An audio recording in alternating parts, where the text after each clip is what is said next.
What is up, everyone? Welcome to the Plastic Cards Podcast, the show where we break down the video game news of the week, or once a month, or once a year, whenever we feel like it.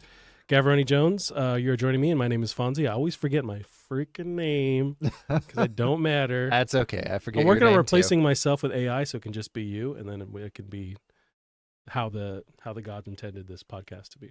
I think we can do it. I've been playing around with what is it? Microsoft Sidekick or whatever. Is that the? Yeah, they have their own. Everybody has their own AI now. Mr. Beast has his AI. Yeah. Mr. Who? Mr. Beast has his own AI. I'm sure. Christ, how can I spend my money faster? But yep, we're joining again, Gavin. How have you been? I've been good. You know, it's last week was Next Fest, or I guess the tail end of Next Fest. Yeah, the Steam Next Fest demos. Yeah. Yeah, we gotta try some good stuff. How about yourself? I don't know if you got in there. I've been well. I just with the demos that we played. I think I just recently jumped into Pacific Drive. There wasn't Right the robots. As you were saying it, I was also coming up with Rim. But other than that, like we played those demos and they were all awesome. But yeah. But as far as playing things, I've just Death Stranding. I've still been playing it for the past 2 weeks. That's the joint. I put like 40 hours at this point. Into the replay. Okay. I'm loving it. I didn't expect to love it as much the second time around, but for some reason watching that, we talked about it last time we met, watching that just crazy balls to the wall trailer. Right. I was just reminded how much I fucking love that game. I just always hated the ending. And this time around, I hate it even more. It's so dumb, but the game is just awesome. It's man, I can't recommend it enough. But I'm in the mood right now where I want to zone out, and not really zone out because you have to pay attention. Like you have to basically balance the entire time you're playing. It's like you have to balance balance these packages that you're holding or when you're driving, but it's just really satisfying. So I guess the question for you then is, how excited are you for Baby Steps? For Baby Steps? Yeah, I believe that was the name of it. It was a game published by Devolver where just walking is... Yeah, and there's like mud for some reason everywhere, and it's all uphill. I'm pretty sure it's by Bennett Foddy, the guy that did like Getting Over It and Quap and a bunch of other really Quap stupid... is one of his. Oh, yeah. I'm It's the sound that 90... I make. You haven't seen Quap? No, I'm gonna look that up first. I'm assuming Q. No, I think we just play Quap at the end of this. I think you need to experience. Is it a Flash game? How do I download it? Well, it is a web game, but yeah. So I think that's how we end the stream today with some Quap. You need to know, and no peeking. Okay. It's But the one you're talking about is a game that I feel like I've seen footage randomly for a while now. Yes. I don't know when this thing is, but what was the remind me of the title? Baby Steps, I think. Because some of the PlayStation Direct stuff they've been promoting it. Yeah.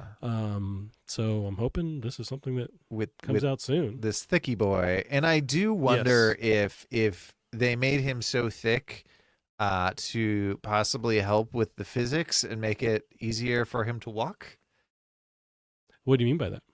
Like I don't know very much about what kind of physics they're doing or how it handles like center of mass, or if this is like largely faked, but like could some extra weight back there? That's true. Help? Do you know?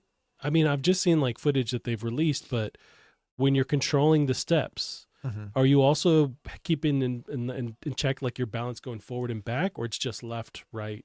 Is it your knees in play too? Like how complicated is it? This is an excellent question. But I can tell you in Quap the answer is very much yes. Okay. Gotcha. No clue.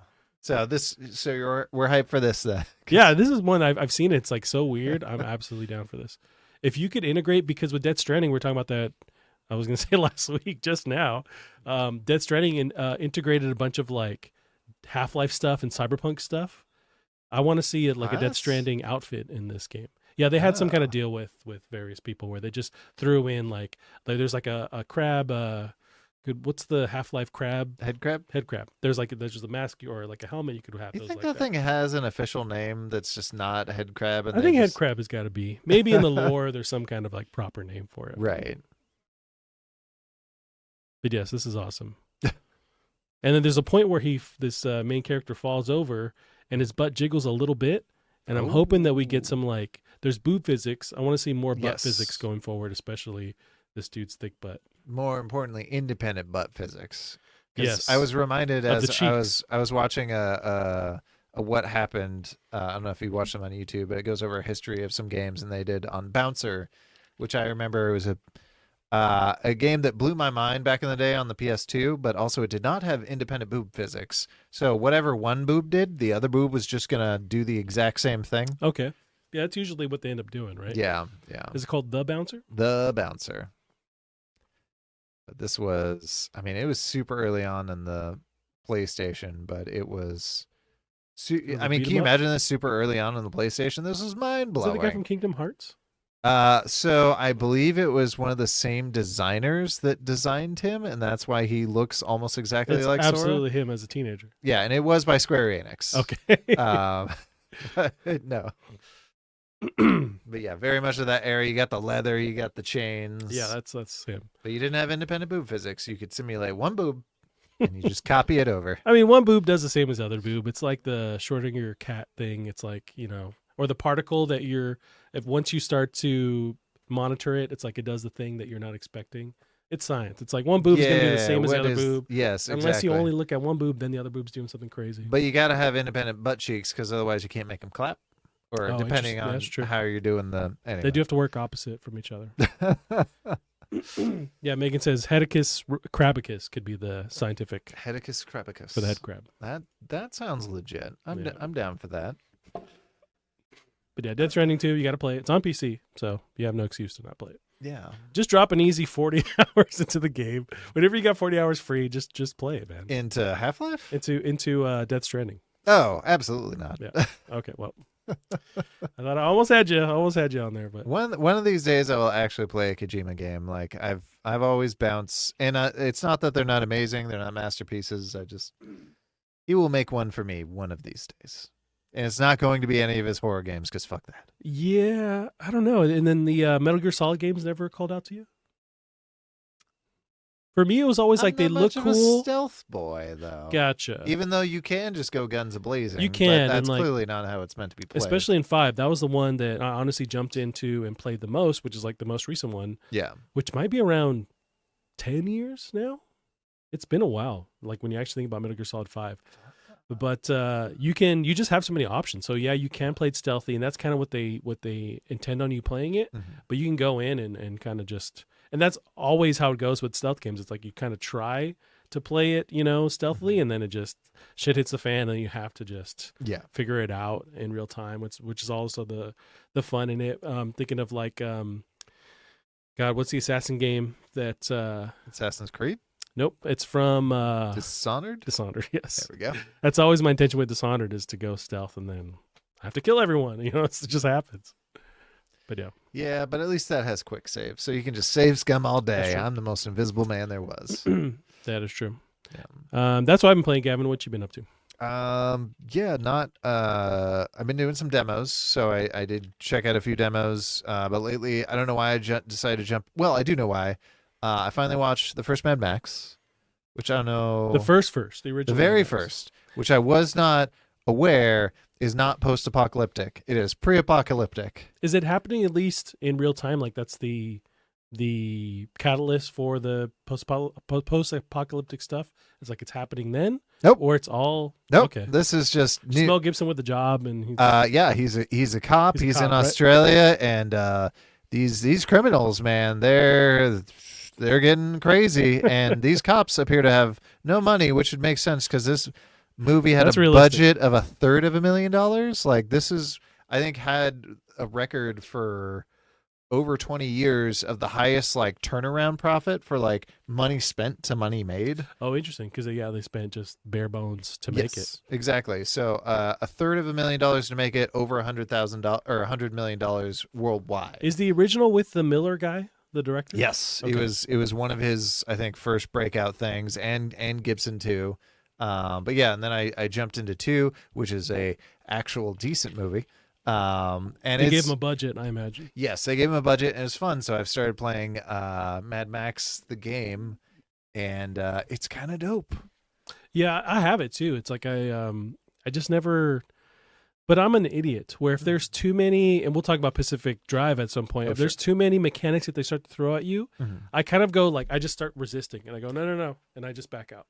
There's a way, because of my delicate brain, you have to like subtly start to add components to it where I don't even know or think about it anymore. It's just happening. And this definitely does that. It's like tutorial, and it just keeps. I mean, it's cool that it has all these systems, but it is a lot. And I'm hoping maybe it'll stop tutorialing here in a minute. It also they're still going with the tutorials and like another component. I'm probably only 3 hours in, but it's also like hammering you with like, it loves to take control out of your hands. Like, oh, I want to go refill this container. Move the camera around. We're going to do this. Like, I'd love it if it were closer to, a lot of it. Like Grand Theft Auto doesn't take control away from you very much at all and move the camera and do this stuff. But there's times where they do, but it's like story driven stuff.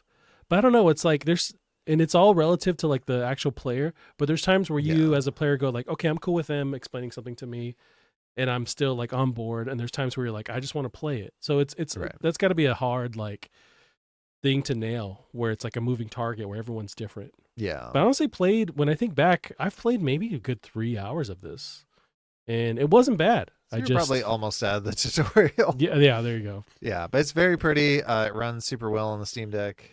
We played on Steam Deck. Yeah. Interesting. Yeah, it runs super well on the Steam Deck. It's also really freaky. There was a mission I was at where, the big storm in Fury Road that happens, they had to drive through, and it's like lightning and there's giant shit. Like, so that happened, and that was super cool. So like I was in cover. I'm like, well, I got to progress. So I moved around, and then like a bumper flew out of nowhere and just smacked me across the room. Were you on the car? No, I was outside. I was in like a thingy, and that was awesome. I loved that moment. But yeah, the car is very cool. It's interesting that the car has the same controls as you do. So if you want to sprint, it's still right trigger. If you want to melee, it's whatever. I don't have an Xbox controller in front of me, but it's X. Okay. And then the direction, if you want to do your shotgun, it's both in both. So it's interesting that making an extent of your body. But yeah, and then I played some Wave Race 64 on Nintendo, whatever Nintendo's Game Pass is, out of nowhere. Did you rent it and it's the 1997? Yes, exactly. Okay. That was the first time I 64 what did you controller play this on whatever the Nintendo's expansion pass is. Oh, dude, for Nintendo Online. Yeah, this game, I remember as a kid loving this game, and I got through the campaign, and holy fuck, this game is brutal. Like, these waves do not care that you're trying to take a corner. They will bump you up into the air, and you'll miss all the little slalom points. And it's pretty fucking brutal. And I'm playing on easy. We're looking at footage now. I don't know if this is some kind of PC, upgrade shenanigans going on, but the waves, the actual, texture, or like, whoa, what the fuck? I didn't know you could do that. The waves just look nuts. Yeah. And is this how it actually looked when we played it? So it is just blurrier. The one thing that there's a really cool behind the scenes on this, and the thing that if I tell you how it works, you're not going to be able to unsee it, is see how the waves aren't very far from the camera? Child labor that causes the wave? Exactly. No, the wave, it's not an actual wave simulation. The waves are, it's very pre-recorded, so different areas have different intensities, and so it's always going to be the same. But they don't pop up until they're like a few yards in front of you. Okay. So when you actually watch them go, you'll see just the whole thing spark. But it really works with the illusion on the N64, and it looks amazing. So they're playing with how you see it, but like you can count on that bump always being there when you hit that point, wherever it is, or at least that kind of, like, let's say, sine wave to be in that particular area when you get there is always going to be. But like I think of like some kind of ATV game where you're on like a mud course. It's like, are those bumps always there, or they just like make sure they put them there right before you get there? Oh, I mean, in this case, because what they're doing with the wave, but now you can really see how the water, it's not very far in front of you with the waves. That's true. And if you make them like peak high enough, then you can't see what's ahead of you, so it kind of plays with the illusion. Right. But yeah, I still, man, it's hard to control, but it's fun to try. But what made you want to play this? I don't know. I was like, this would be a good game before bed. Like, this would be real chill. It is not chill. Yeah. You have to be going full speed if you want to get to actual full speed, which is this max power thing in the bottom right. And the CPUs, even on easy, will pass your ass and not let you get back in front of them. So it's, I don't know. And there's environmental stuff in your way. There's not like shells you can throw or whatever. That's the other thing. There's cool environmental stuff. There's like weather effects. There's one area that's on a lake that starts off like it's the cool one because it has the least waves. It's very chill. But it starts off foggy. Yeah. And then it clears out. Or there's one where the tide goes down and you could go under stuff. Oh, okay. Like it's really creative. Like it's amazing what they did for the 64. Was there anything before Wave Race, like was Wave Race a franchise that we know of, or it's like it started on the 64? Was there a Super Nintendo version of this that we know of?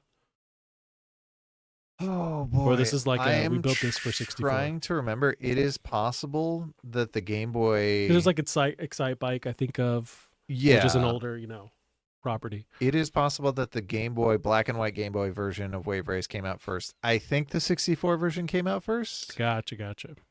I just wonder if this is maybe. Like I don't remember it being like a franchise is already a big thing, and then this is on 64. Yeah. I just think of Wave Race 64. Well, and the GameCube one kind of killed it because despite the fact that it had like ridiculously good like physics, it had like 4 courses. So that was just not for a full $60 GameCube game. That's a lot. But yeah, aside from this, which highly recommend, go out and try it. Just let demos. I think I still have the Nintendo online thing because it's like $2 or whatever a month. I think I have the month thing. So I still own it. The only thing that sucks is the expansion pass to get the Game Boy Advance, and the 64 you have to pay a little bit more. Oh, okay. But my buddy just put a whole bunch of people on his family plan. So nice. I am mooching off of that. Throw me on there. I can be an adopted cousin. Now, do you think that? So are they up to 64 and not GameCube yet? Right? No, and that was a rumor for the thing tomorrow, but I don't think it's going to happen. Because he has a Nintendo Direct. But now, do you think if they were to go, okay, we're going to throw some GameCube games on there, are we going to also increase the price, like with every iteration? I would just guess the GameCube games straight up aren't free. Okay. Like the rest of them have been. Like they're going to charge per a la carte kind of thing. That would be my assumption. But that way they can start building up people's, like Phil Spencer said with the Xbox, this is one of the levels. Ooh. No, is it not? Now, if you hit these left, right, or that's just telling you go left, go right? Yeah, exactly. Okay. Sort of a slalom. This is one. So previous lap, that might not have been available to go under, but also it's still tricky because you got all those poles. Gotcha. So. Okay. Yeah. But yeah, just doing some demos for Next Fest. Did you have anything? I know you played the Indica demo. I did for like a split second. You solved a couple of puzzles based on where you told me you got. I know. I was hanging around with. You got chased by a wolf. I don't remember that. You would have. I know you start the game off. You're on a bike, or like a steampunk bike for some reason. Which did you notice? Like that the bike was making the 8-bit noises. No, I was playing in the living room. So I took the computer over there, which is probably how I fried whatever I did in my computer in the first place, because I was unplugging and plugging back in. Yeah. But I couldn't hear everything because I just haven't turned up all the way.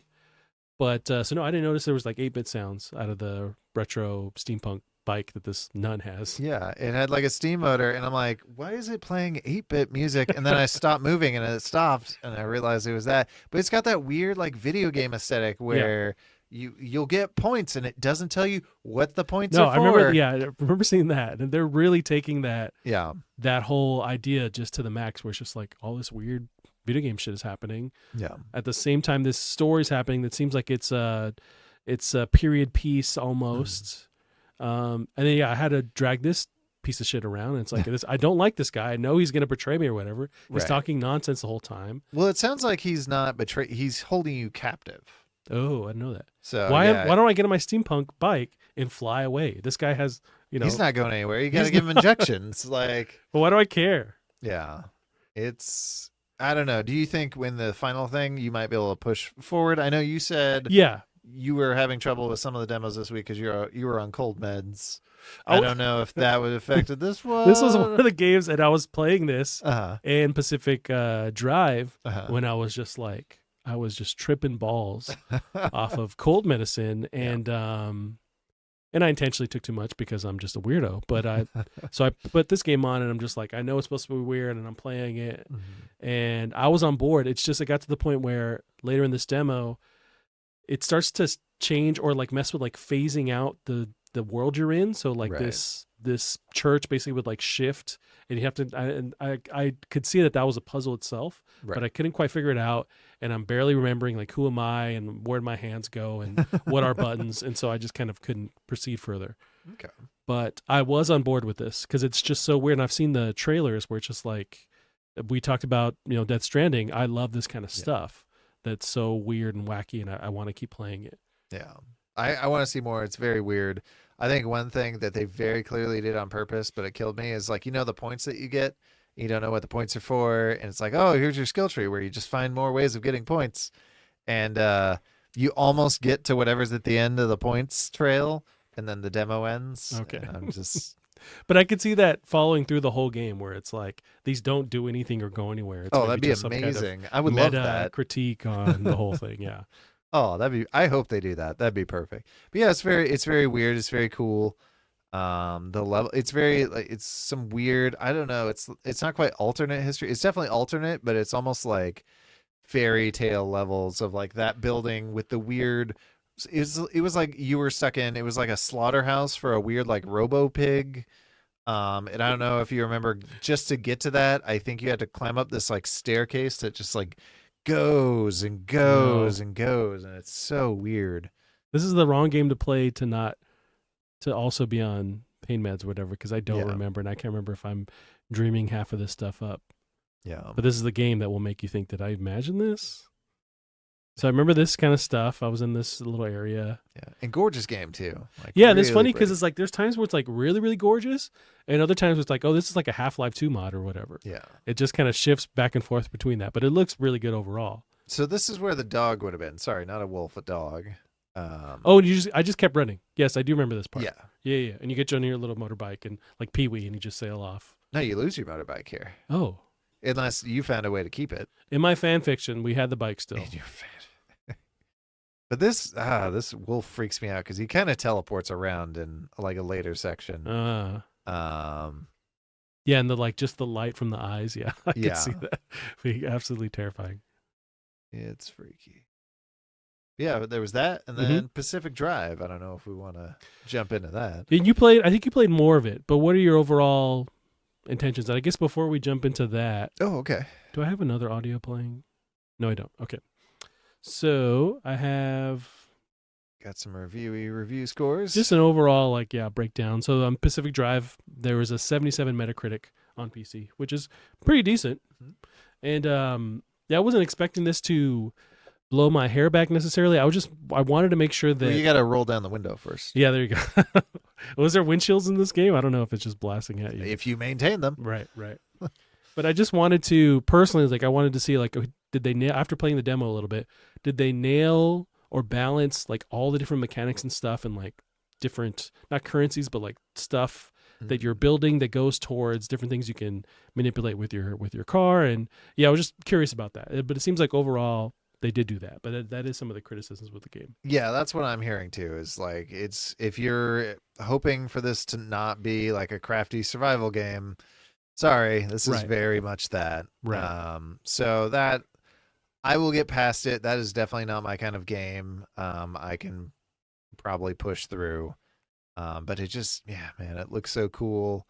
And I go back and forth where the crafting stuff, if the gameplay loop is fun enough, then that does keep me going. Say a Minecraft or God, I'm trying to think of The Forest a little bit I've played of. Oh, you did play The Forest. Yeah, but that's the worst. The first one. Okay. That's the worst example because it's I didn't really stay on long enough for that. Okay. But it's if the gameplay loop is intriguing or fun enough, then I'll keep gathering resources and stuff. And this one already has me with the concept where it's I do want to upgrade my little car. What is it? It's what's a proper name for it? It's one of those ones where if you weren't asking me that question, then I would know what it is. Vanderschmoot. It's a 70s, apparatus. It's Winnebago. Nope, that's not. Well, we're getting there. It's a car. It's a car. It's your standard 70s Land car. Cruiser, but not with that name. Yeah. It's I like this idea, and it seems like it wants you to stay in the car, except for when you're scavenging for stuff. Which you are Constantly. Yeah. Did you get that far in the demo where you actually got out in the car? I was at one point they let me go, out into the the next area that is not walled off or that is walled off. Right. But as soon as I start finding these basically enemies, like there's one, it looks like a flying little UFO. Oh yeah, and yeah, it will just grab your car and just like throw it around. fucking yoink ya. Yeah. And I was angry. I'm just like yelling at this guy. I was like, hey, I don't know. That seems bad. Don't do that. Yeah. And it kept doing it. But and then just like floating, glowing, things I could tell that were not my friends. Yeah. But yeah, beyond that, then it was nice to go and scavenge stuff. But also, when I think of Death Stranding, for some reason, you are experiencing this world, venturing out in this world. And I was thinking of this game with just like something to transition to. But with Death Stranding, they leave you alone enough sometimes to like let you catch your breath. Yep. And I fear that with this game, where it's just like the elements are always against you. Where it's like, when do I feel safe? Like driving around for a second or whatever. Right.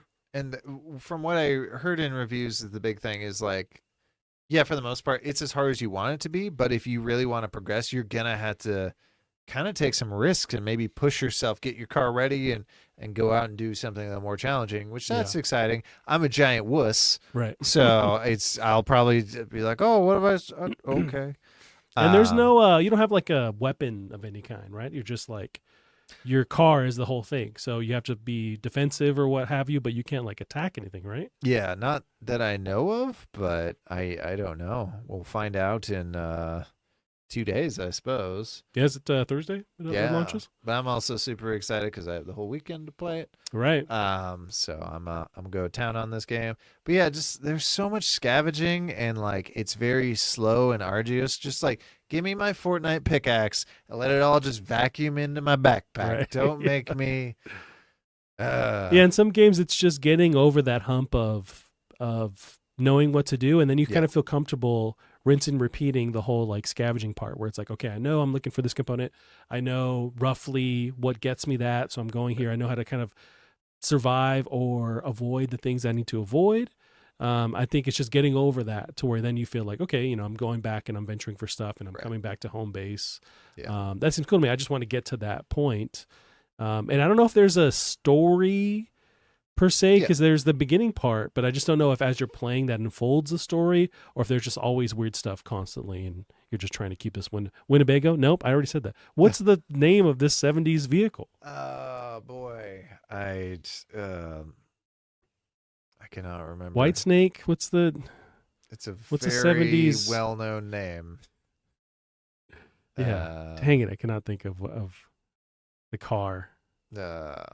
It's not Winnebago, right? We've established that's an RV. RV. Okay. Yeah.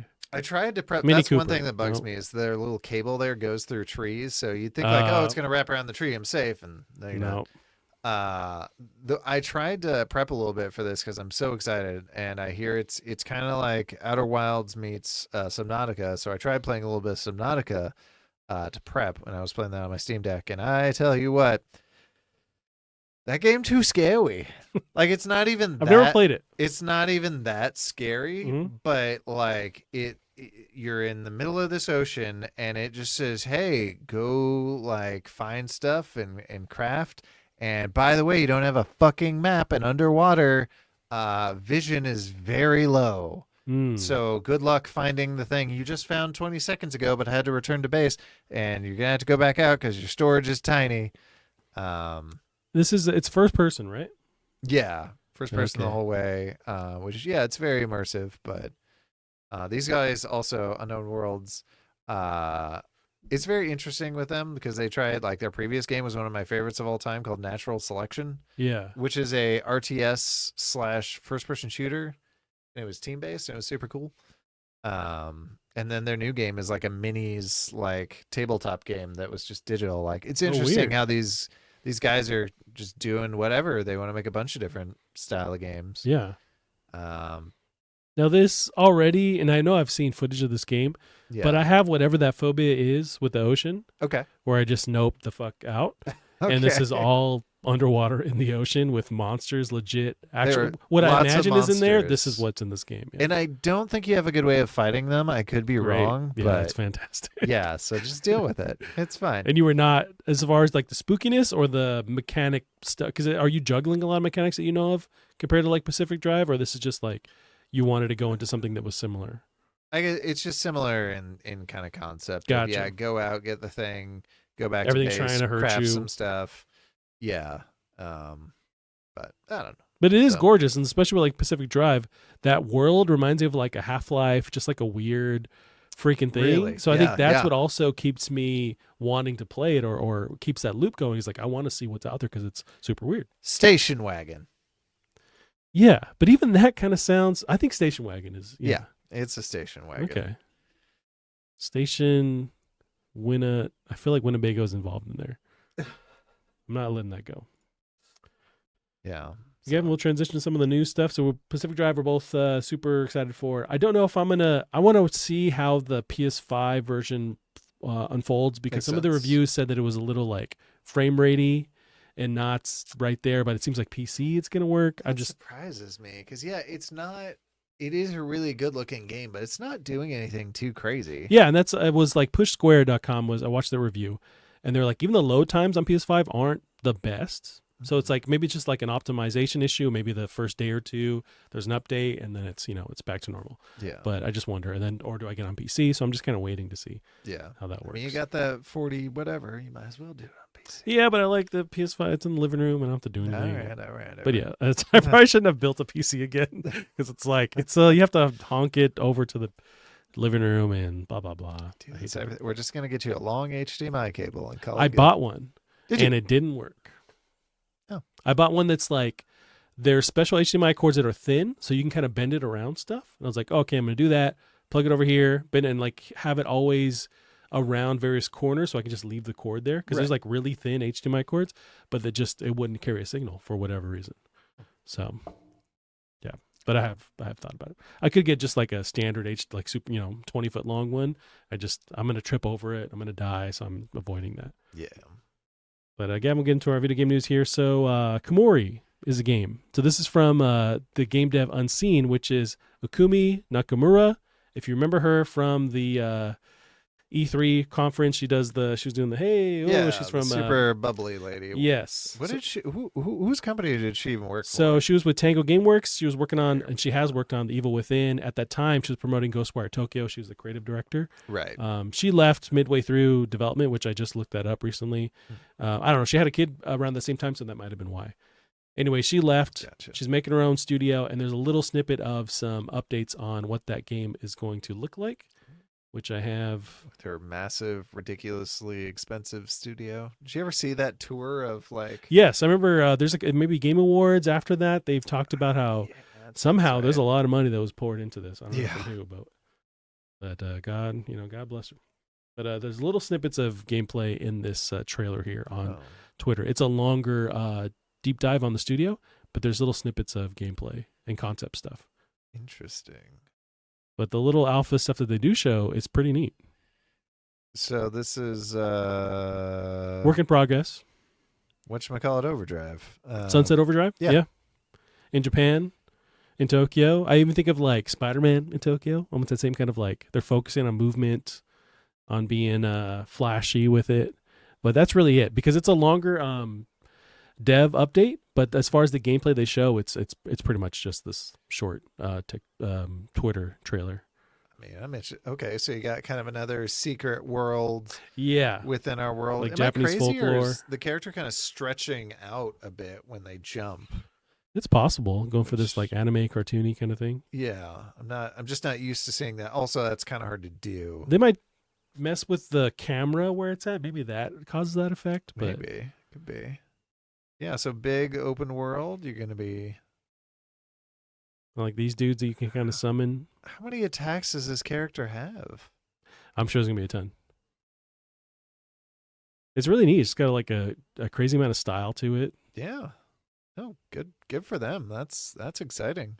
Very, very much giving me Sunset Overdrive vibes, but it's definitely different. But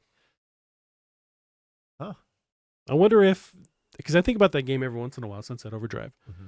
I wonder if maybe it's not the industry, but like if people will come around to that eventually, like, oh, we kind of missed this game. It was really, really interesting, and it fits. I would love to see like some kind of, not really an HD remake. I mean, it's already an HD, but like some kind of re-release of it, just to give it some more life, because that was a really cool game that really spawned what they did with Spider-Man, focusing on movement. So yeah, bring that back and maybe release it on other platforms, because it was locked on Xbox One. It was a release or pretty close to launch, and I wonder if that's why, because probably people bought the Xbox when it came out. I tried playing it like maybe a year ago. It still holds up really well. Yeah, like the intro's a little bit slow, which is kind of insane because that game's all about speed. Right. Yeah, same. Where I've played it, but not that I haven't spent that much time with it. So I'm in the same boat where it's like I need to give it another shake, because it is really cool. Yeah. Well, that's cool. Yeah. So. A little update from her in her studio. Gavin got the Borderlands trailer. Yeah. Very, very short teaser anyway, because the trailer's out tomorrow? Or when's trailer is out the tomorrow. Actual trailer. Yes. Trailer's out tomorrow. We got a very short snippet, tiny bit teaser. This is Borderlands.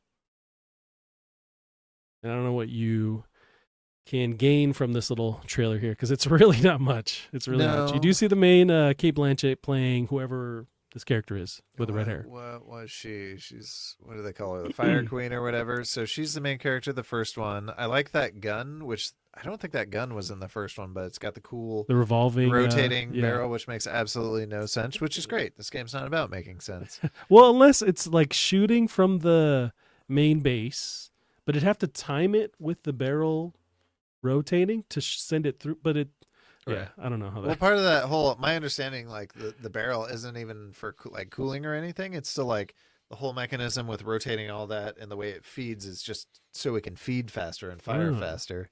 This does remind me, not related at all, but there was the Nazi shooting game, Wolfenstein, the remake ones. I think it's the second one. There is a shotgun that has like 3 barrels, and the barrels rotate. It's like a machine gun shotgun or Gatling gun shotgun. It's fucking awesome. Like the animations are great. It's like that, but a shotgun that's doing that. I think Doom eventually ended up doing something like that too. Oh, I'm sure. So yeah, we got her. We got a brief clip of a little bit of Kevin Hart. Oh, I thought Terry Crews was supposed to be playing that role. Well, there's Kevin Hart, 3 feet in difference in height, but yes, that's Kevin Hart versus. That character is supposed to be a big guy. This is no, they are taking like different like it switched whatever video. Let me go back here. They are taking liberties with like the characters, right? Because like Kate Blanchett's character is older compared to like the younger person she's playing, right? So it seems like they are playing with. I don't know who Kevin Hart's character is supposed to be. I forget his name. He's kind of like in every game. There's sort of like kind of a boring's not the right word, but sort of like a boringly designed kind of middle of the ground like military dude. Character. Yeah. So his character's big thing is that he can throw out turrets, which I played him. I thought it was cool, but I also like turrets. Yeah, they always say that about you. This looks like a giant skag, which is a character in the enemy in the game. It's like think like if a coyote was also a reptile. Yeah. So they've got like this big unhinged jaw thing. Gotcha. But yeah, basically wild dogs. Now trailer, what does this make? Is this from the game too? Yeah. No. Okay. Absolutely. Gotcha. Although that does, I'm shooting the shit, but like the game intro is always burned into my mind. The first Borderlands, I think even the second, never played the third. Yeah. But the way they mix the music, and it's like Cage the Elephant is in one of them. I think the original. As far as the intro song that they're playing, kind of introducing you to the world. It is not. It's either the sequel they did, Cage the Elephant, or it's another, or they vice versa. Probably the sequel. Anyways, like the way they play with that, it's very cinematic. So I want to see how it lends to like, are they going to play with that with the beginning intro to the movie, and also tie back to that? I'm sure they will, and I think what's his name is pretty well attached to this production. Eli Roth, the director. Yeah. So I'm wondering here. It's been a while since I played, but I wonder if Jamie Lee Curtis is supposed to be playing Tannis. I don't know. If I did any research. So she's kind of an unhinged scientist lady. So I'll believe that from the snippets of footage. Yeah, very interesting. Just how much older the cast is than the characters they're playing. Yeah. I don't know who the heck is playing Tiny. Is this not Tiny Tina? That's Tiny Tina. I don't know Okay. who's playing her. Keep there we go. Doing some kind of backflip maneuver.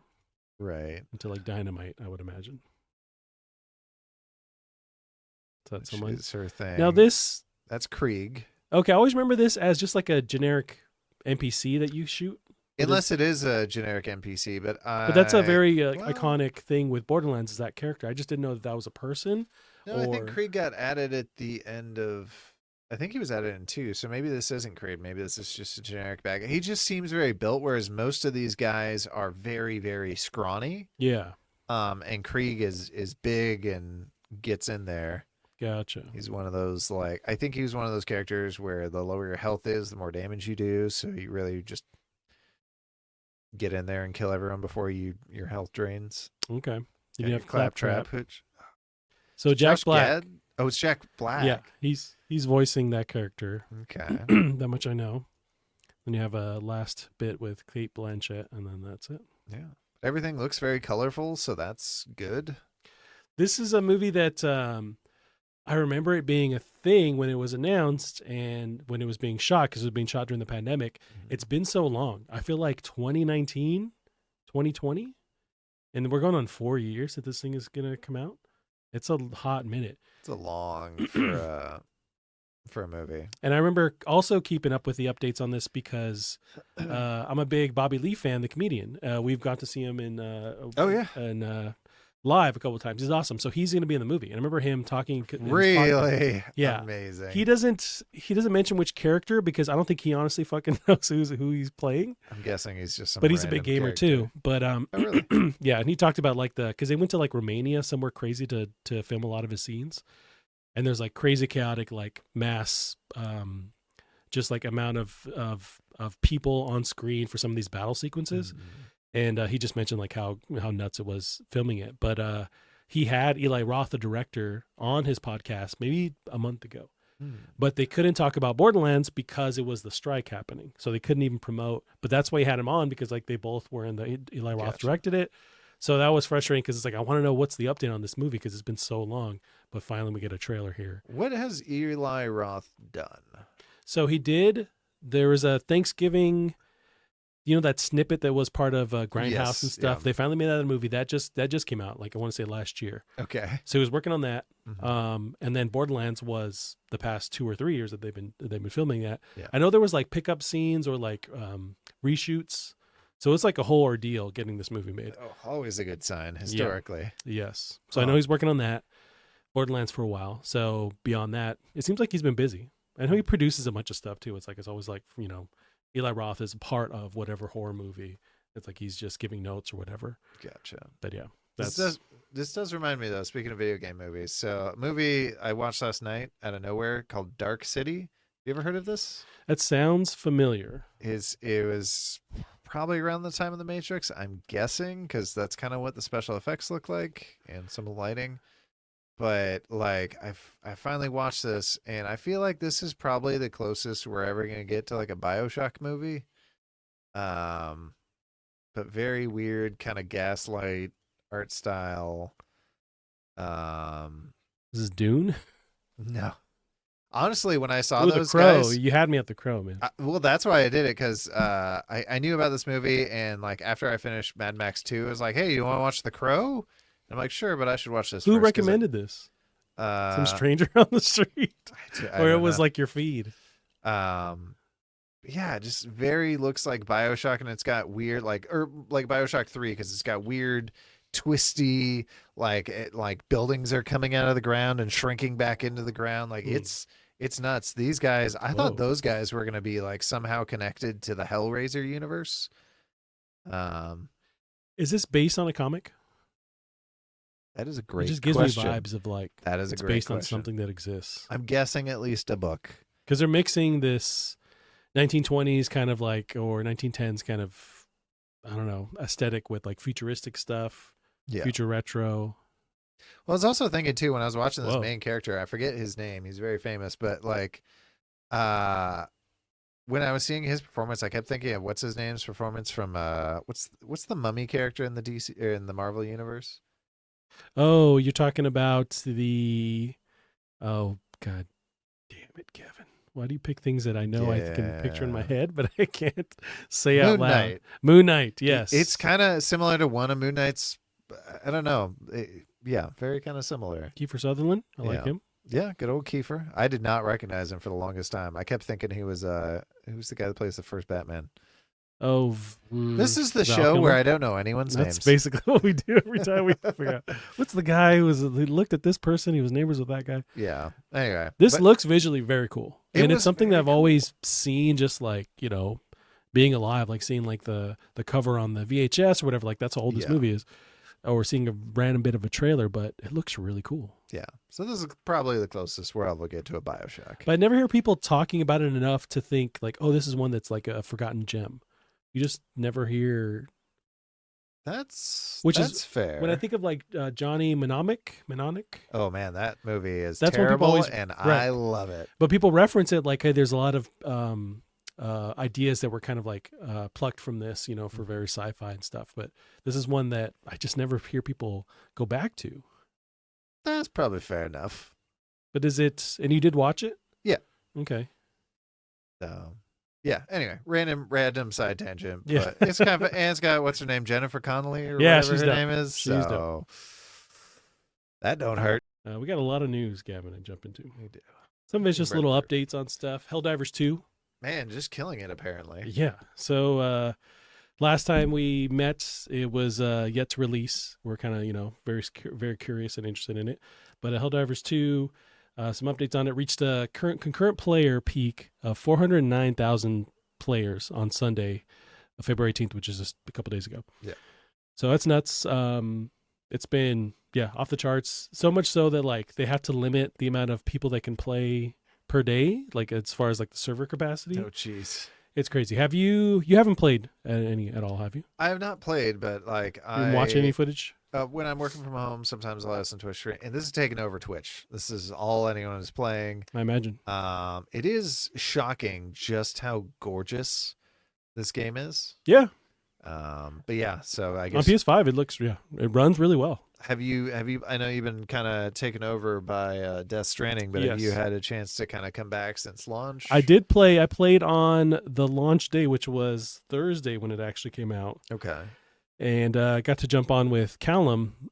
Oh, We nice. played a couple of games because at the time, so it was as expected. It was the servers were having issues that first day, Right. but you're able to link up with people that are on your friends list, so you couldn't just join public games.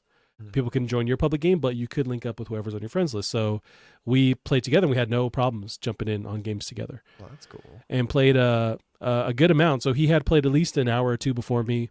I jumped in, and he was able to kind of show me around, almost like with the different components and stuff you have to manage. But I really, really dug it. It's the game is just kicking your ass the whole time, but it gives you that. It's a perfect balance of giving you a little bit of hope and a little bit of like room when you need it to like catch your breath, to make you feel like you're doing something, and you're standing on your own. It does a really good job of that, but you have to like pay attention to a lot of stuff that's going on because there's friendly fire. Right. There's just a million enemies, and anything can kill you and will kill you. You will die, but like you can be brought back. You can summon stuff to help you. The actual way you do summon stuff, whether it's like an ammo reload or like a special weapon, it's like a mini game in the top right corner where it's like you have to enter almost like a Mortal Kombat like sequence of buttons. Oh, for that, which is from the first game. Okay, and I know that. Yeah. That's really cool because it's so hectic. And it's not fun to do like in real time because it's like there's so many other things you're worrying about. You're already But, panicking. Yeah. Yes, but it's still fun. They really nailed that where it's like it's chaotic and it's like I got to do this, I got to run around, but it adds to the tension. As this guy just shoots his teammate. And that happens. Yeah. Yeah. Luckily, somehow me and Callum played. We didn't really kill each other a bunch. I think because we both knew, okay, that's a thing. Like let's avoid each other, and like I know where he's gonna be at. But it does happen. You're doing the horror movie thing where the first thing you do is split up. Right. There was times with that because it's like I'm looking for something and he's looking around, and then we realize, oh shit, we're on other sides of the map, and Oh, geez. there's so many Well, don't walk into yeah. those. there's so many environmental stuff that's trying to kill you. There's fall damage. Oh, reloading that's a maybe my biggest issue. Not even an issue. It's just like having to retrain my brain with that game. Is it like a Gears of War style thing? No, or what are not you the doing? not the special reload. It's just like I'm used to just Or the commands for the, what are they called? Gambits or whatever, your little tactical things? No, the issue with reloading is just that I'm used to every game ever where you shoot once, you can reload, and then you have your stock, all your bullets are still there somehow Oh, you're magically. dropping all your bullets. Yeah, but when this, just like you would if you were to remove a clip from your gun and load in another one, those bullets are gone. They're not there anymore. So you have to remember, like, use your entire clip and then reload. So that's been my biggest problem with the game, is just like relearning that, because every other game it's fine. Something that's surprised me from watching it is like how often like these tactical dives really save your life. Yeah. And like it feels very cinematic. It looks very cool. Although it takes a second to get back up, so it's like there's a give and take where it's like you can do that to get away from some of the crabs or enemies, and then other ones just come right back up, and you're taking your time getting back up again, and you just get rocked either way. Have you watched any sort of like tips or tricks videos on this? I have. Okay. So, I forget all of it instantly, but there's a lot of stuff to remember. Well, that was nice. If you do a forward dive, like it steadies your aim while you're on the ground. Yeah, okay, yep. Or I guess if you're in a cold area, your regular bullets like fire slower or something like that, but your energy weapons will blast for longer without overheating. I saw the same thing. Yeah. There's also, you can change the fire rate on guns. It doesn't tell you can do that, but you can do that. Yeah. Or there's a full-blown first-person mode that you can do by clicking. At least on PS5, you click one of the sticks, and you can change from third person to first person. That's really cool. I didn't know that until I saw some of those tips and tricks videos. I wonder if they'll continue to add more like little hidden mechanics as kind of time goes on with this. One thing I was curious about is it seemed like launch week, people were fighting bugs. Bugs. Mm-hmm. Last week, people are fighting robots. It's Robot Vietnam, yes. What's going on? Why? What's happening? So the plan is to like roll out these various threats over time, and it's a way of like keeping players engaged, which is a brilliant idea. So there's enemies that you won't encounter until they kind of release them. That's a big boy. And one of them is a robot. So that first week, it was just bugs. And you have your super Earth, which is the Earth that you're trying to protect. And then you have this galactic map that shows you all these rings of like various planets around yours, and the threats that are increasingly getting closer to super Earth. And they just showed you on one side of the map was the bugs. Now on the other side are these robots that are somewhere coming towards Earth. So you have to collectively, as players, like chip away at them to keep them at bay. Right. And that was a new thing they introduced. And the robots are no fucking joke. They just keep coming, and they're awesome. Some of them have like chainsaw blade arms and just like hot blade, sword arms. Sure. And there's just so many of them, and they'll shoot back at you too. It's kind of too much, but yeah, that's a new thing. So I'm really excited to see like what do they start to roll out as far as like new enemies or just new different planets that they'll allow you to jump onto. Right. It's really, really cool. And like, yeah, just that component of the entire player base working towards a goal too, because they'll show you the percentage of these planets that have been liberated by, how many people are playing it and what they're doing. But very, very cool. I did notice. So if you can play alone, you can play with 4 people as the max at the moment. Right. But the game does really scale with you. So it's like if you play alone, it's kind of like doable. Even with the robots, it's actually really hard. But when you add people on your crew, it gets exponentially harder. Nice. But it still is something it's still doable. It's just like they really don't, give you a pass. It's like it's hard no matter what. Okay. Now, did you feel at all like they have that community goal that you're trying to reach? Did you kind of feel like you were? Well, you can see like a percentage meter and stuff. Okay. Yeah, it's just like over when you're on your ship, and that is a big part of you're on your ship. You can engage with whatever mission you want to start with, so you can see overall what people are working on, and it does kind of incentivize you to see like what planet they're working on, what planet's closer to being taken over by whatever enemy. Okay. That does make you just as a player go like, oh, okay, I'm going to jump on that one because it's just like closer to being lost. And I haven't seen in real time if a planet is lost, how that works, if it's no longer playable. But it does show you like the Helldivers progress versus the enemy's progress on a particular planet. Although the planets are procedurally generated, so I don't know how that works, but everything, the levels look really nice. They're all really good. It's like you don't really notice that. It doesn't feel like it's half baked or something. Right. Well, that's cool. It's great, and it's just like killing it as far as success wise. Like people are Really, really excited about this game. Playing it, it's dominating Steam. I have to imagine it's dominating PS5 as well. They don't release that stuff. Do we think we can solely attribute the success of this game to the fact that it has capes? The capes are a big part. Okay. Capes are a big part, which reminds me of the cosmetic stuff. So there is a full-blown pack of stuff you can buy. Like Fortnite has it, where it's not a Rumble Pack. Pass. Yeah, Battle Pass. They should call it Rumble Pack. That was the first thing I thought of. But it does have a full-blown Battle Pass, and people have been talking about online where it's like, because they don't beat you over the head with it, it's an optional thing. Mm-hmm. There's countless people on Twitter who are like, I now want to buy this Battle Pass because it's like it's not making me do it. It's just like an extra thing. It's not even a full like $60 game, right? It's only like $40. It was $40. They did everything right for this thing to be successful. Also, timing was on their side, where it's like there wasn't a big release too, which they can really plan for, but everything was on point. Where it's like, yeah, even the servers have issues, but people are so excited to play it, they're just waiting to jump on. But it's like the price point was right. They weren't egregious with the microtransactions. Like they really did the right job with this. Well, that's interesting, because I know at the start I was hearing complaints about the people who just kept saying like, "Hey, it's pay to win," where other people would. It's not at all. It's all cosmetic. Okay. Yeah, your the stuff that you unlock as far as like weapon upgrades, it's all through progressing. From what I understand, like I haven't played a bunch, but from what I understand, it's that way. But even then, it's like it's PvE. Right. So it's like you don't really have an advantage over another player. It's like maybe you'll be better in a squad. So it seems like by doing that, there's no repercussions. Right. Yeah. Yeah, it's great. For $40 too, in this day and age with everything $70, it's like it's a win. You got to jump on it. Yeah. Well, good for them. I'm very excited for the studio to. Yeah, Arrowhead is the studio. Yeah. They did say recently some of the higher ups at Arrowhead were on Twitter, and they've been pretty vocal on Twitter, which is really cool. Yeah. They mentioned it's taken them 8 years to develop this, which is a long time. And I wonder how expensive this game was to make. What? Because, yeah, 8 years.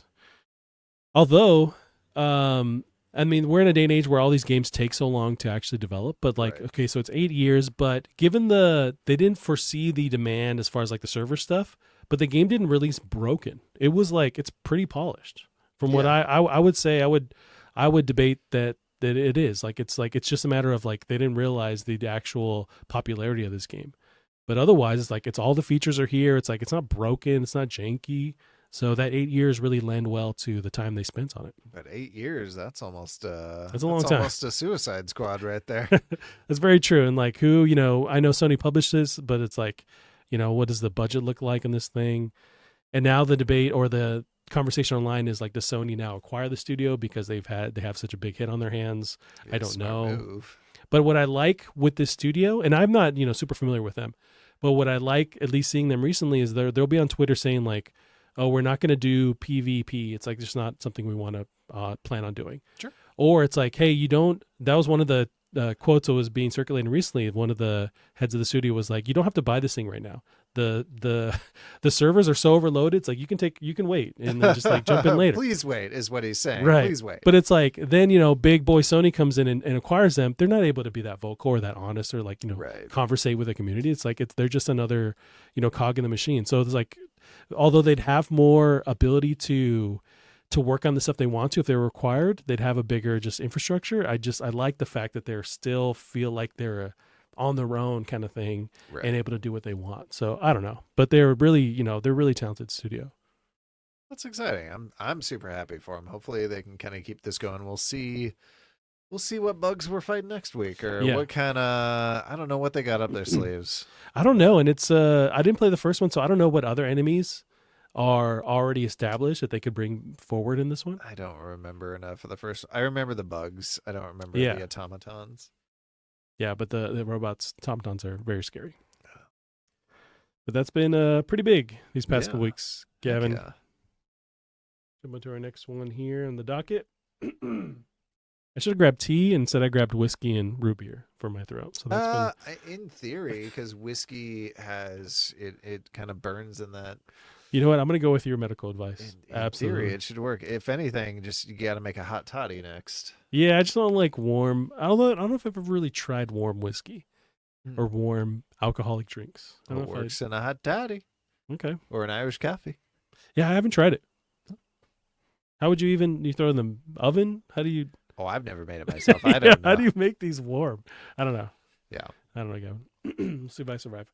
But in the past couple weeks that we've met, there was we're on the heels of the big Xbox update.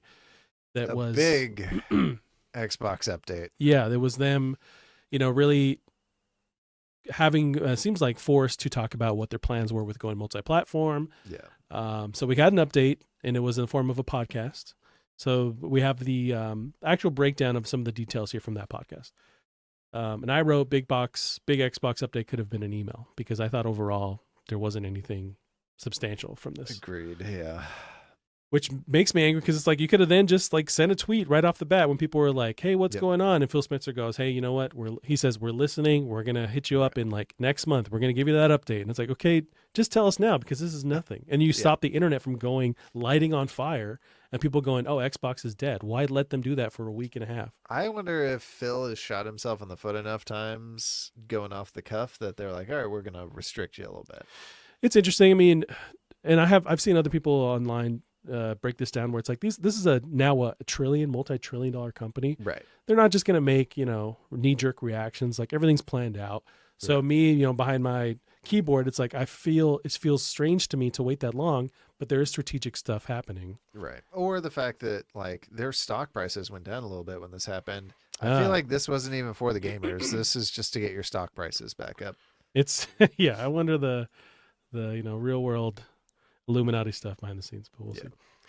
So here's some of the breakdowns from their podcast update. So 4 Xbox games are going multi-platform. Mm-hmm. So Spencer declined to specify which games are going multi-platform, which I don't know fucking why, but implied it's 2 community-driven titles and 2 smaller games, and that Starfield and Indiana Jones and The Great Circle aren't included. So it's not those 2. That was one of the big connections with the people claiming that they had known what was going on. Mm-hmm. Now, after they said that, every outlet was basically like, yeah, it's these 4. So they list them. Right. And it probably is those 4, to be fair. Right. It's just like, for some reason, they want to be strategic with it.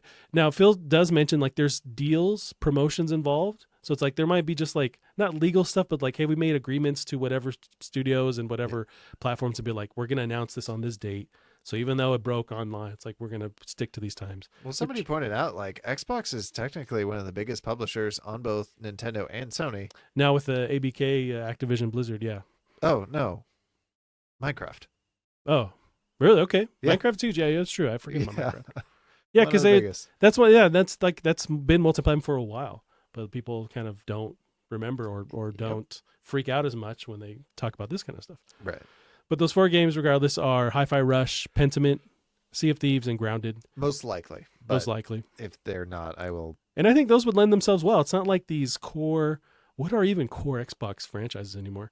But they're certainly not Halo. That's the thing. It's like the ones you think of are not dead, but we haven't seen anything for a while. Yeah. And I don't know if they care about it anymore. So they're in a state of flux. But, and I sound super negative, but I'm a big Xbox fan. It's just like frustration with, is there like a coup going on inside of them? Like, what is the plan going forward? Is there struggle? I don't know. Yeah, I don't know. I think you want more people for your live service games. Not that Grounded's really live service. They've also finished development on it.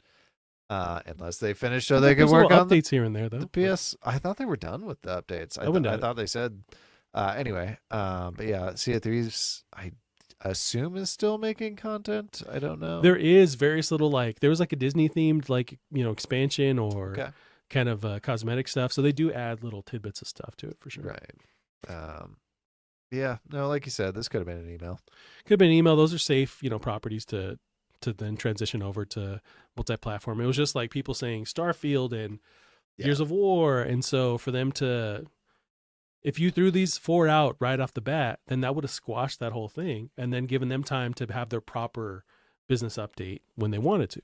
I wonder if, I don't know. I'm surprised they're not putting Starfield out. But now that could be the plan eventually. Could be. It's just like right now, these are the 4 that they're sticking to, but I wouldn't doubt that is the plan. And I'm not even mad at that. They have to do something to sell some software. I think it's fine to wait a year, you know. That's what we did with that's what we saw with the Bethesda deal, where a lot of these games, at least in the halfway or in between, you had what's the Tokyo game we were just talking about? And there's another one that's a time loop game that I wasn't so big on. You were fine on Deathloop. Those are two games that are both like locked in that transitional where they made that Bethesda deal announcement where they waited a year before they launched on Xbox, and they were PlayStation exclusives at the time. So I think waiting a year is fine, and then you bring that revenue back. That's I don't know. That's fine to me. No. Now they also, I think, to soften the blow or the non-event, they announced Diablo 4 will come to Game Pass March 28th. That was part of that update, which is cool. Meanwhile, Last Epoch just launched which is now kind of turning into a Path of the Exile killer. With Path of the Exile was like a Diablo killer, so yeah, okay, interesting. Is my understanding. Gotcha. I'm not a big Diablo fan or no Diablo guy. Now they also announced Xbox is working on a next gen platform, which I didn't need to. They did. They did. I didn't need to hear this, but so here's a quote: "There's some exciting stuff coming out in hardware that we're going to share this holiday, and we're also invested in the next generation roadmap.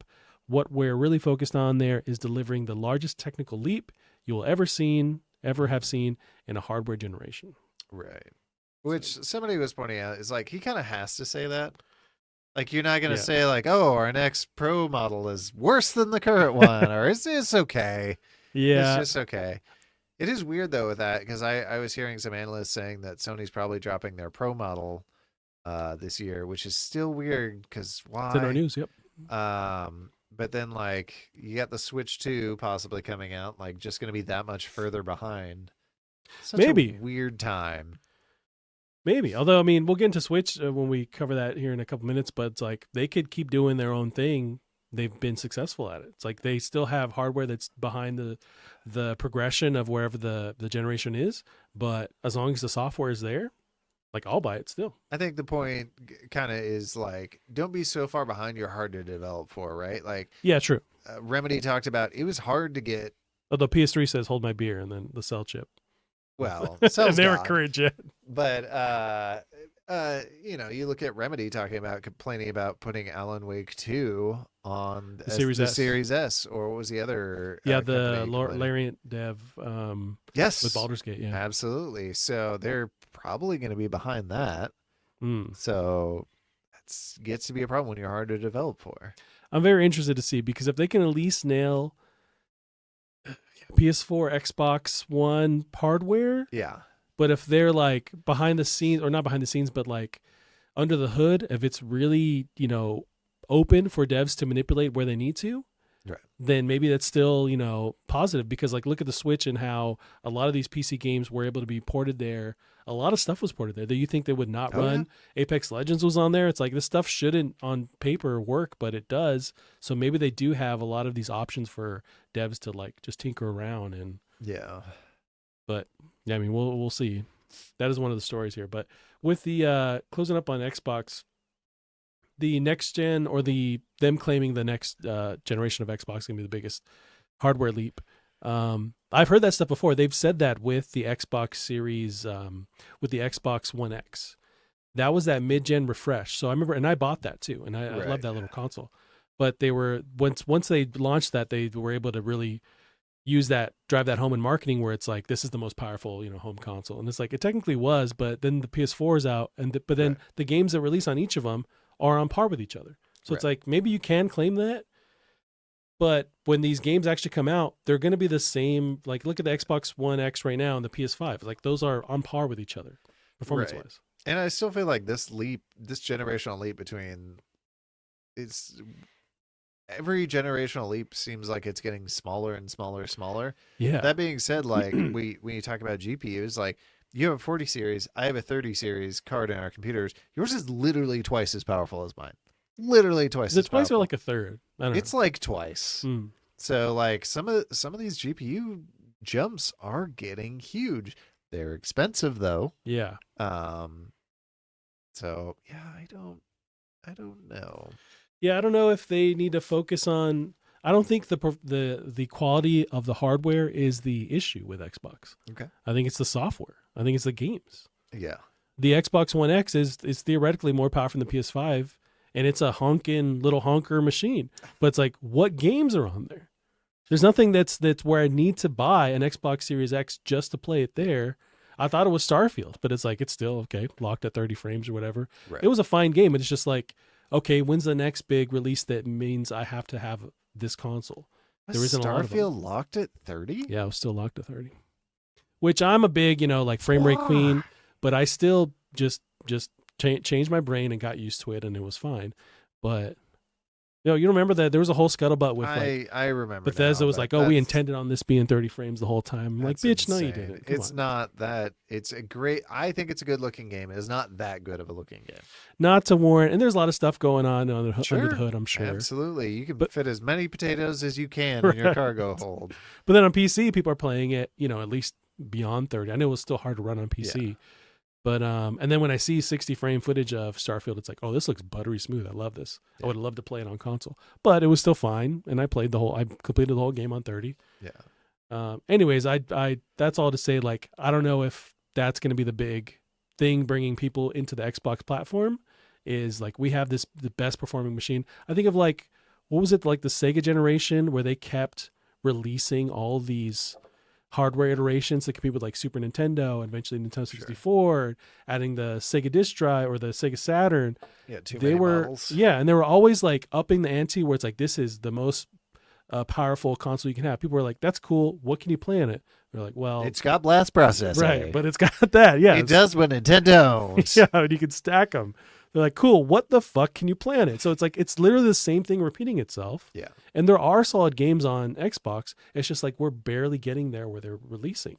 So I just have no interest in looking at what the next gen platform is for Xbox. I just want to see these games come out and play them now. Well, I tell you what, it is a very good thing for Nintendo or for Microsoft then, because we got Sony who's just said, hey, we got no big games coming out this year. They did say that. Which is nuts. Yeah, I pulled up the little update. So Sony mentioned that they see the PS5 entering the second half of its life cycle starting this year, and then they have no releases from major existing IPs until at least April 2025.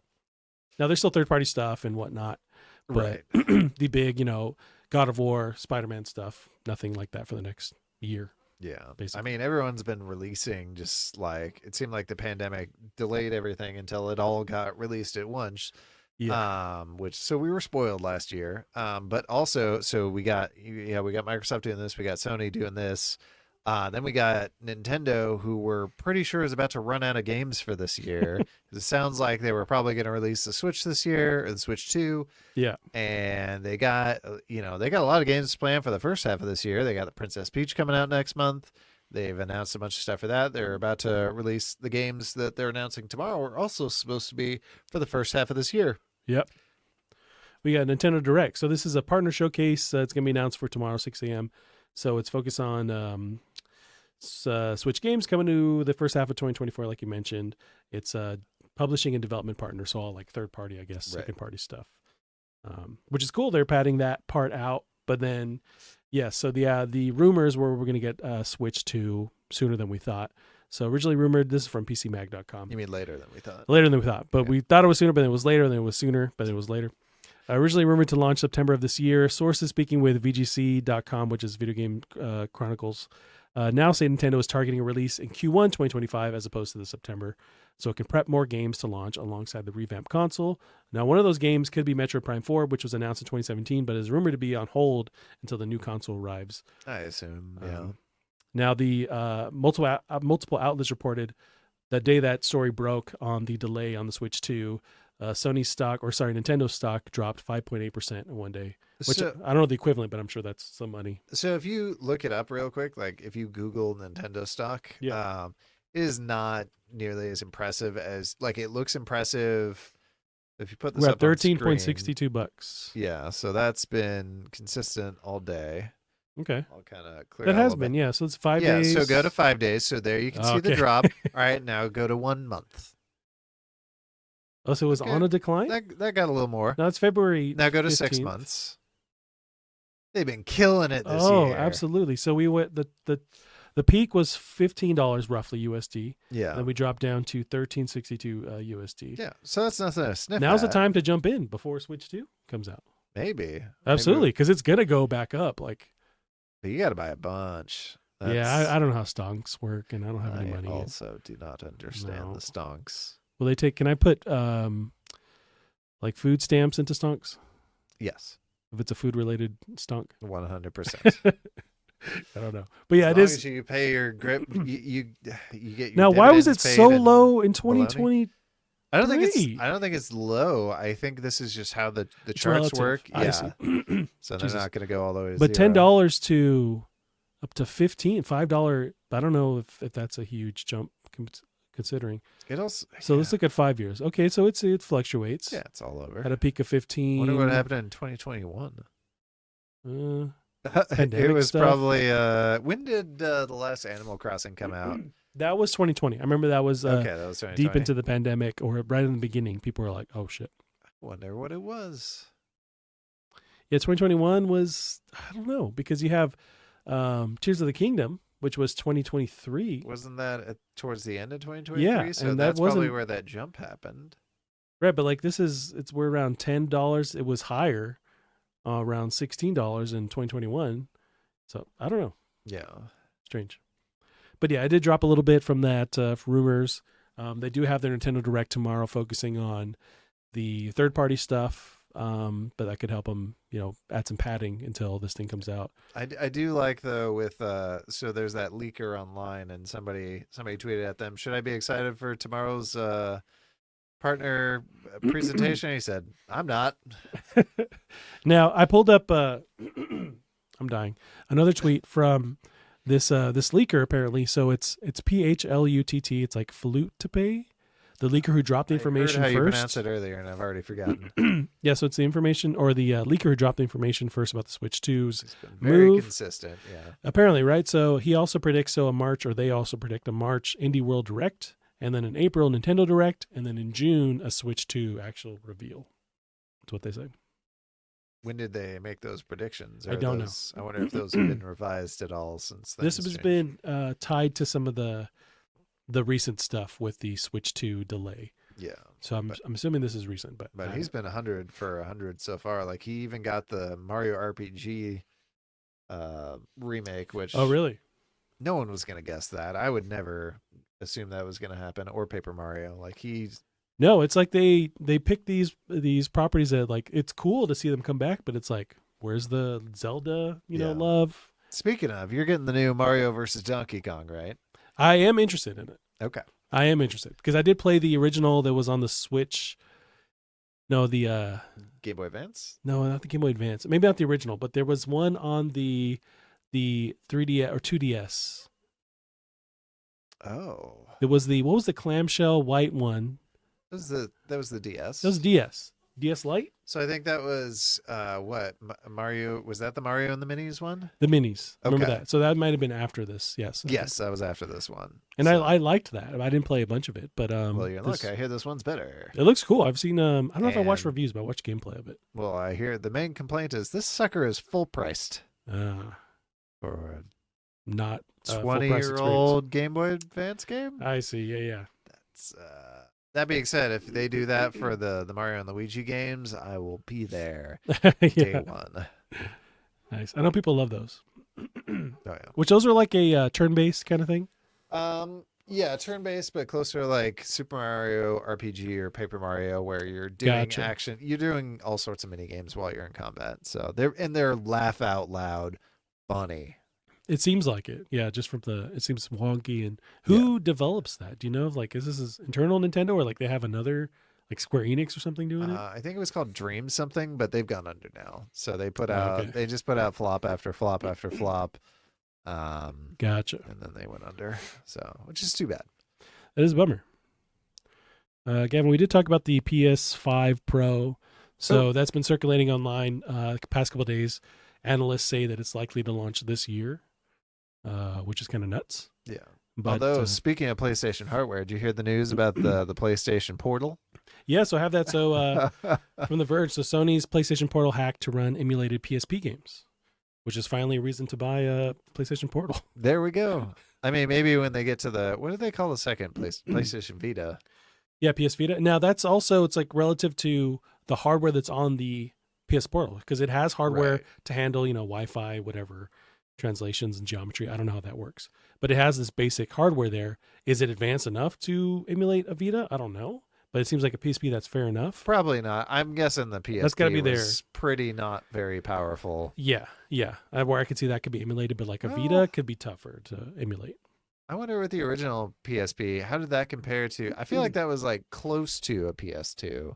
Maybe I'm wrong. I would say PS1. You think PS that? 1.5. Okay. Maybe a 1.5. 1.5. Yeah. So that's probably not. I mean, you got to remember, like PlayStation wasn't even 64-bit. Yeah. Like it's a little more than a Super Nintendo. Damn, but that's crazy. Well, that's probably over exaggerating. They're able to cheese more of the 3D than the other consoles at the time. I mean, you saw what the 3D looked like. It was wibbling Yeah. and wobbling all over the like place. Virtua Fighter and stuff. Yeah. Yeah, and then it would fall down, but and then you have the Vita, which as far as like hardware equivalent, it wasn't. It was sometimes PS3. It was sometimes The It was Vita? at least more PS2. I'm guessing the Vita was past the PS2 in terms of Yeah, quality. but it was pretty close to PS3 style gameplay, and then that at that time the PS4 was out. Yeah. But yeah, it's like they're always kind of like a generation behind ish.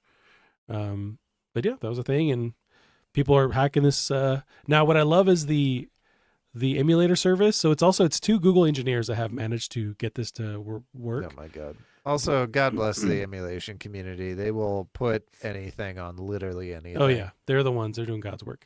But it's called the PPSSPP or SPSPSPS, which I love to see. But that's the name of the PSP emulation software. Oh, that's amazing. Kevin, I'm dying, so Lisa, we're going to wrap this up. But I have one more here. So Star Wars Mandalorian video game reportedly in the works at Respawn. That's from IGN. It's Respawn. Those are the Titanfall guys, right? Yep. So Insider Gaming. Give me that jetpack and wall running. Absolutely, they would nail this. So they made the there's another Star Wars game. Okay. That's really popular, third person action platforming Star Wars game. Are you talking about Outlaws? No. What's the this guy's got cool hair. You're jumping around, you're a Jedi, but Respawn does that one too. I forgot that was Yes. them. Yeah. Yes. So they're already well versed in that world. But Insider Gaming reports Respawn's Mandalorian game, which in the early stages of development, lets players control a Mandalorian bounty hunter during a time when the Empire is dominating the galaxy. Standard, Mandalorian stuff. No word on if it's first person, third person. I hope it's first. I would also very much hope that it's first. As for when the game is coming out, Insider Gaming reports it's still a year or two away at least. But yeah. That's exciting. And then watching the show, it's like, oh, this is basically a video game. It's like, so it lends itself well to a video game format. Yeah, especially the last season. I think this will be hopefully the game that Retro Studios wanted to make, because there was a point where Retro, they were going to make us, a Metroid game where it's like, oh, she's a bounty hunter, so she's going to go out, she's going to go on bounties, she's going to go to this planet and collect it. And then they pitched to Nintendo, and they're like, what? Samus wouldn't do that. Like, what are you talking about? She's a bounty hunter. Turns out they didn't know what that term meant. Oh my God. Because you're right. Like you're stuck on a planet. You're just kind of doing this stuff to eventually get off, but you don't have any missions or jobs that people are giving you. And when you're in the military, it has nothing to do with bounty hunting. So they just thought it was a rebel or rogue. It's a translation issue, I'm sure. Well, before we go, would you like to co-op? Yeah, how do I get this on my computer? Just Google co-op and we'll see if we can't get you there. How do you spell that? Co-op? Q? It's Q. Here we go. So Bennett Foddy, this is a guy who made Getting Over It.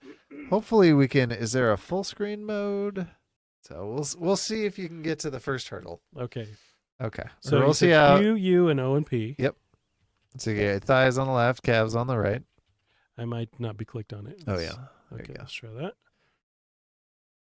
All right. All right. So the one thing you're gonna miss though, because you don't have the audio turned on, or we can't hear the audio anyway. The faster you go, there's a song, I don't know if you remember it, called Chariots of Fire. Oh, the yes, dun dun dun dun dun dun, dun, and that starts to play as you, I'm sure very illegally, as you go. Well, I guess if you're not charging people for this, then it's fine. Oh, definitely. Here, I'll make sure that's at least feeding through. Right. So dun, dun, dun, dun, I would love it to like at least keep him upright when I'm like trying to figure out the Okay, I forgot Oh, calves were in play. Oh, it's Bennett Foddy. He doesn't give a fuck. I do love. I've seen some really good cosplays of this where it's just a person in the track outfit and then they just fling onto their back. So what do your thighs do and what do your calves do? How do you walk? There's that. I think you should leave one where he's in VR and this basically the same. Okay, I'll have you try this because Okay, I haven't done it in a while. Quappy. When I was really good, I used to be able to run. That day is not today. Okay, you're at least on your toes. I know part of it is you can't let them settle. And I would walk. Try the other way. There we go. Nope. Whoa. I think there is a slight rhythm to. You gotta alternate. Yeah, I would like a Just Dance version of this where you're trying to dance, but using these controls. Oops, I'm starting the wrong way. Okay, maybe it's this way. And the crunch sound of you dying. Oh, you're okay. Okay. Oh man, I literally used to be able to get him up. I'm gonna start playing this when I get home. What's another horrible configuration to play this? Like a Dance Dance Revolution pad or like Guitar Hero? I would not do that. Come on. So one strategy you can do. Hold on. Let's see if I can get into it. This is how most people get far. Is they just sort of. Oh, just cheese it. Just scoot. Yeah, you can just do the split scoot. No, don't go backwards, you bastard.